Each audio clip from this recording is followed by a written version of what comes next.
E aí, gente, como é que tá? Beleza? Espero que estejam todos bem. Vou aqui hoje tentar fazer uma aula para vocês, onde eu vou fazer um paralelo, né? Aliás, essa aula vai ser um elo entre a aula passada, a última aula, e aquilo que nós vamos ver, né, agora. Eu não vou dizer a palavra hoje, porque na verdade eu estou gravando essas aulas, né? Então, por isso que eu não vou dizer. Mas para vocês pode ser hoje. Bom, em primeiro lugar, eu gostaria de explicar um pouco essa questão de por que eu pedi aquela linha do tempo, o que eu estou querendo com aquele processo, qual é o meu interesse e o que eu quero que vocês busquem. Gente, é importante a gente perceber sempre o seguinte: quando alguma coisa está sendo muito combatida, vocês devem se perguntar por que isso está acontecendo. Qual o motivo de algo ser tão atacado? Uma das questões que eu vou colocar hoje para vocês, e geralmente eu sempre coloco no início dos cursos, como nós estamos numa modalidade diferente, então fica mais complicado, tá? Colocando isso, né, colocando essas questões a respeito. Mas mesmo assim eu estarei colocando, até mesmo porque meu papel é trazer para vocês alguns esclarecimentos que nem sempre nós temos conhecimento. Por exemplo, a questão da história em si, da disciplina História. E o que eu vou falar aqui agora para a disciplina História vale para a disciplina Sociologia, vale para a disciplina Filosofia, e por aí vai. Por quê? Estas disciplinas, elas têm uma característica muito interessante. Elas, pela maioria das vezes, nos fazem pensar. Eu trouxe para vocês, na semana passada, um olhar sobre a história. Né? Que olhar é esse? Eu trouxe para vocês um olhar de como as questões econômicas, as questões comerciais, elas estão intrinsecamente ligadas a tudo aquilo que nós vivemos hoje.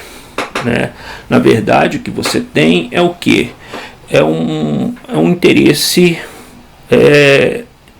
por aquilo que há de mais estrutural. Percebeu-se que no decorrer do tempo, que aquilo que pode ter de mais estrutural é de fato aquilo que pode nos dar ou conceder privilégio a determinadas pessoas. Karl Marx costumava dizer que a moeda é uma mercadoria que intermedia todas as outras mercadorias. Portanto, quem controla essa mercadoria controla, na verdade, todas as outras mercadorias. E aí, para não fugir daquelas tríplice questão, né? A era das revoluções, a era do capital e a era dos impérios, você vai perceber o quê? Você vai perceber que atrelado a todas essas eras estava esse eixo norteador. Mas isso não significa que tal eixo norteador faça de fato com que aqueles que controlarem essa mercadoria, eles possam controlar os rumos da história, que é a impressão que nós temos. De fato, a história ela consegue ser, ela vem sendo, ou tenta se manipular, tentou-se de várias vezes manipular a história. Quando o próprio Hegel, ele afirma, com a sua filosofia, de que, como ele sabia, né, quais eram a ordem por trás do movimento histórico, então ele dominava a história, né, ele tinha o conhecimento, o saber máximo, ele estava ali, né, acima de todos os outros pelo fato de ter descoberto isso. Na verdade, ele acabou sendo, até mesmo, podemos dizer, passado para trás, quando você tem o próprio Marx se apropriando dos conceitos hegelianos que eram aplicados, né, a uma questão mais metafísica, aplicado às questões materiais.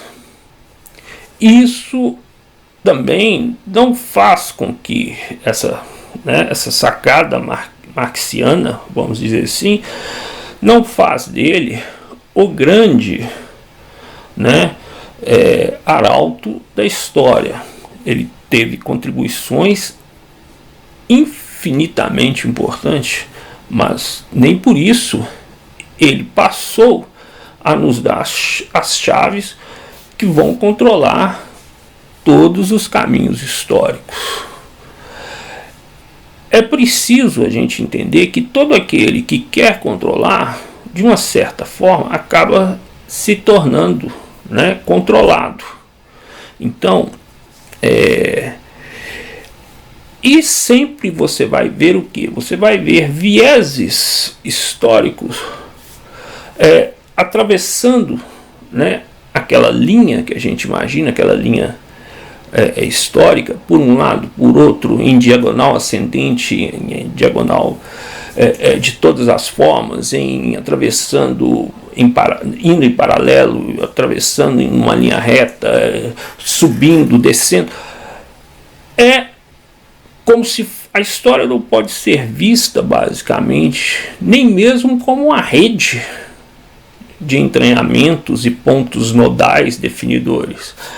Ela, na verdade, a gente pode até imaginar como quase que como uma esponja, como uma rede, né, com várias outras redes paralelas e interligadas por várias outras linhas. É assim que seria o jeito correto de ver a história.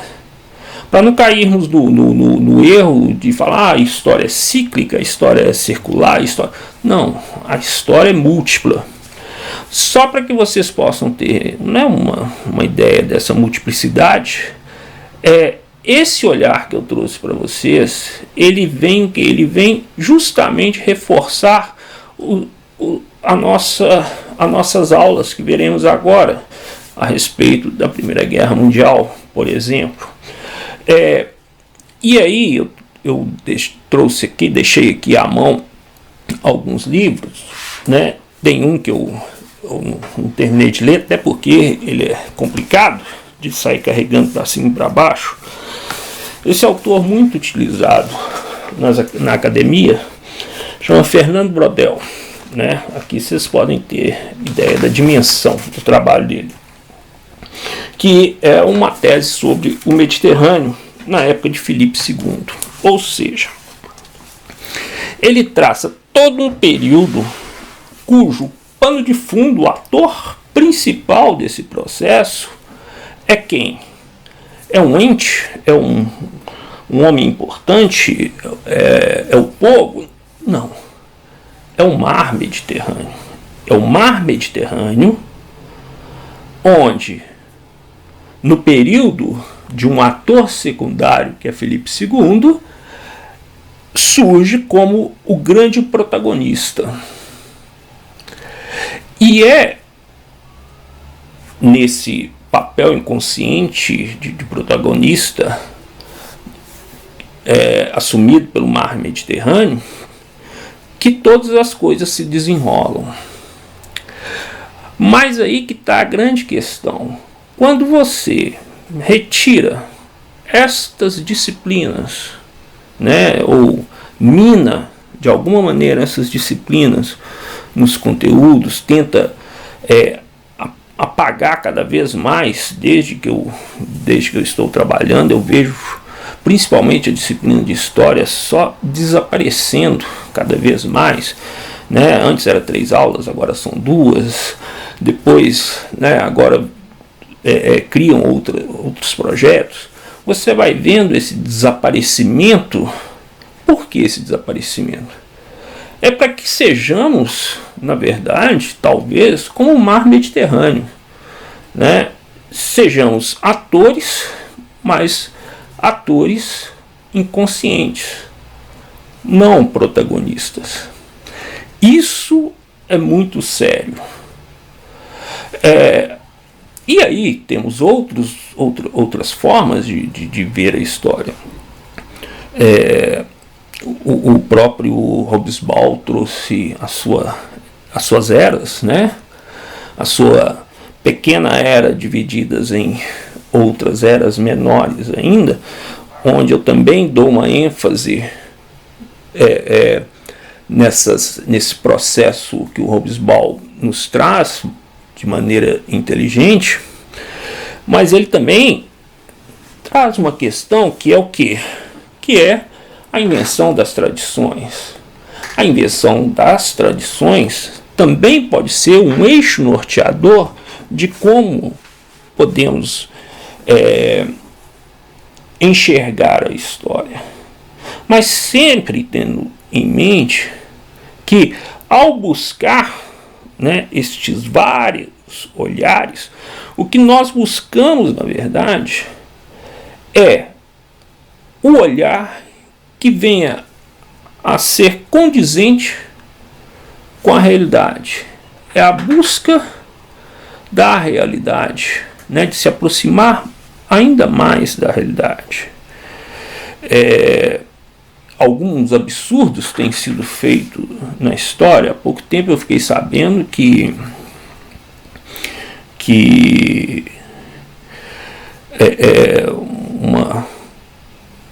acho que a Universidade Federal do Rio, né, tem uma disciplina chamada História Anacrônica, né?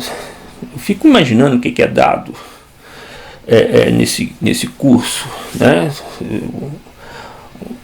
Você tem ali uma disciplina onde o ator principal é justamente aquele que nós mais questionamos, que é o anacronismo.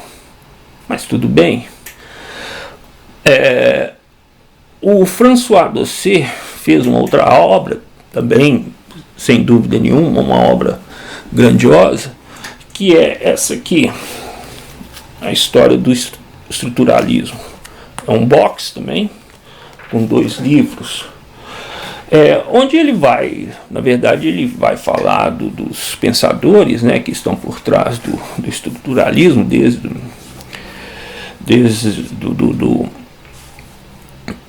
do Jacques Cousteau, né, que passou até um período aqui no Brasil, na Amazônia, já falecido, mas ele chegou a conviver em algumas tribos indígenas,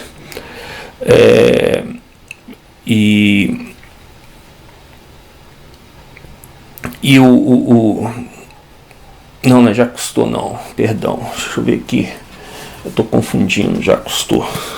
Jacques Cousteau é o oceanógrafo. Lévi-Strauss. A gente acaba se confundindo com esses nomes, mas o Lévi-Strauss, desde Lévi-Strauss até Foucault, Derrida, então ele vem trazer todos esses estruturalistas. Sei que vocês não sabem quem são eles, mas ao trazer a história, né, dessa espécie de movimento ou do estruturalismo, ele na verdade traz também a concepção de um olhar ou uma concepção de construção histórica que praticamente, né, eu acho que desde os anos 80 massivamente, né, nos meios acadêmicos, nos meios acadêmicos de pós-graduação, se produziu nada sem que, pelo menos na área de humanas, sem que se falasse ou citasse pelo menos alguém do período estruturalista. E pelo menos em história, e talvez, né, e dependendo do se for, né, se tratar de um período contemporâneo, em filosofia também. E é muito importante que vocês saibam disso, primeiro, para ter essa consciência da importância da disciplina histórica, né? E segundo, para que vocês possam compreender nesse emaranhado histórico, nesses vieses históricos, onde é que eu quero chegar. Se você, por exemplo, pensar, e eu coloquei isso como questão no final do ano passado, o que dei alternativas, né? O que veio romper, né, a Primeira Guerra Mundial? Com o que ela rompeu? Eu posso dizer 1001 coisas. O próprio Hobsbawm, ele via, né, que ele já morreu, o próprio Hobsbawm via como um marco sem precedente, tanto é que em 1914, com o advento da Primeira Guerra, que a sua era, suas famosas eras, elas acabam. Né, acaba para começar outras, né, que é a era dos extremos, mas você vê ali bem delineado um marco. E aí eu posso seguir tanto Hobsbawm, pensamento de Hobsbawm, para que a gente tenha chegado à era dos extremos, como eu posso pensar também, eu posso ter um olhar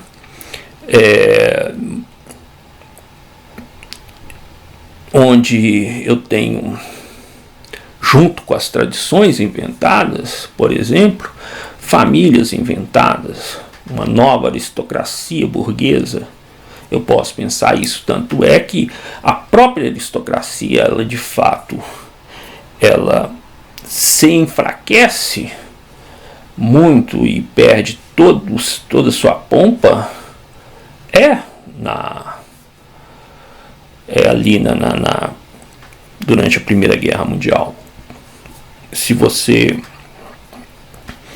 convidar, sei lá, se você convidar um nobre para caminhar na rua, né, e chegar para um transeunte e dizer, olha, esse aqui é um príncipe, é legal, sai andando, né, ele vai achar interessante, mas daí? Né, ele não vai ficar ali se prostrando, beijando a mão. Nada disso vai acontecer. Porque a Primeira Guerra Mundial já rompeu com isso lá em 1914. Né? Professor, mas é só isso? Não, ela rompeu com uma era. O que mais você quer? Né? E aí você tem vários argumentos para dizer que ela rompeu com uma era. Quando um desconhecido qualquer reconhece o herdeiro do trono austro-húngaro, Francisco Ferdinando, num carro aberto, passando pelas ruas de Sarajevo, ele não pensa duas vezes, arranca sua pistola e dá um tiro no príncipe, no arquiduque Ferdinando e em sua esposa, matando os dois. E aí, né, você tem basicamente, sim, é um marco de um rompimento. Mas cortar a cabeça do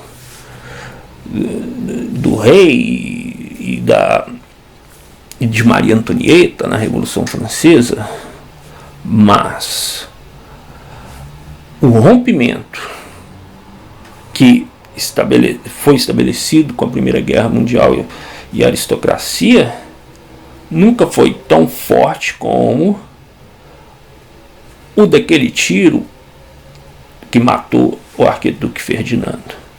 Porque de alguma forma você vai ver que a própria Revolução Francesa, ela vai o quê? Ela vai recriar os seus aristocratas. A família de Napoleão Bonaparte tem poder até hoje. O seu poder é reconhecido até hoje na França, são socialites da França, né? E por aí a gente vai entender bastante, né, as diversas formas de se compreender e de se analisar a história. E o que eu estou trazendo aqui para vocês é não só a história em si, per si, né? É a história e uma forma de também analisarmos a história.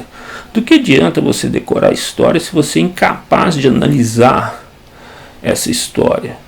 E ser protagonista é o quê? É poder ter esse olhar analítico.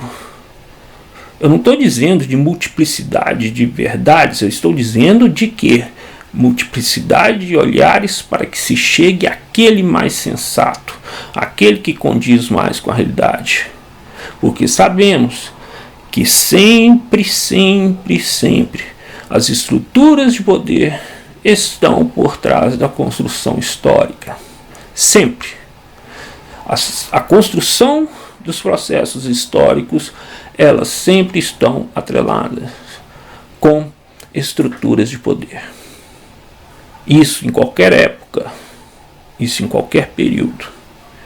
E o nosso papel é o quê? Para sermos o mais honesto possível conosco mesmo e não sermos um ator inconsciente como o próprio mar Mediterrâneo. É exatamente isso, tomar consciência dessa história, não sermos e aí me apropriando, né, de um conceito marxista, não nos alienarmos, nem permitir que nos alienem, para que não passemos de um inconsciente mar Mediterrâneo na história ou na análise dela. Então é isso aí, gente. Até a próxima.